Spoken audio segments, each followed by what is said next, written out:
उनके यहाँ गए तो वो ये नहीं जानती थी रशिया कहाँ है, पर लंदन के बारे में, हालांकि देहात में रहती थी, सारे देश के बारे में, देश क्या है वो इतना छोटा सा, एक एक चीज, एक एक बात जानती थी। और अपने यहाँ तो हम लोग सब साहब हो गए, रहते हिंदुस्तान, या क्या हो गया पता नहीं, किसी के बारे में कोई बात किसी को मालूम नहीं। अड़ोसी पड़ोसियों की बस बुराई करते थे। ये मैं पहले की बात बता रहा, अब नहीं। और कुछ पूछो हमें नहीं मालूम, बहुत गुस्से से कहा भाई फलाने कहाँ रहते हैं? अरे वो क्या क्लर्क है क्या? तो नहीं पता, पर ये पता वो तो क्लर्कों की बस्ती। तो आप कौन है? मैं हेड क्लर्क वेंकट। इस प्रकार इतना घमंड लोगों में था, इतना घमंड, बाबा।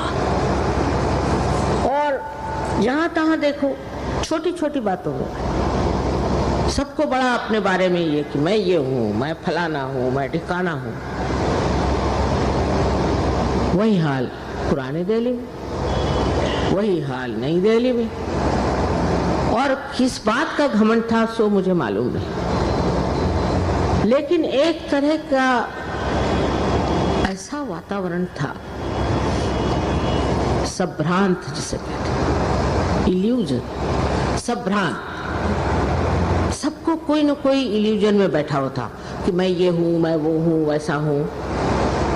अगर आप पुरानी दिल्ली में जाइए तो वहाँ आप पूछे भला फलानी उसकी दुकान कहाँ?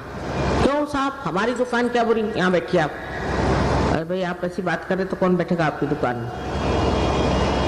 इस कदर कश्मकश, इस कदर आपसी बैर, इस कदर आपसी बुराई। वही दिल्ली आज सुव्यवस्थित होना चाहता है, आपस में प्रेम करना चाहता है और उस एकाकारिता को प्राप्त करना चाहिए जो परमात्मा की देन है। इससे आप ही बताइए मुझे क्या लग रहा हो। बहुत दुनिया देखी है और इन दिल्ली वालों को मैं 1000 बार नमस्कार करती हूँ।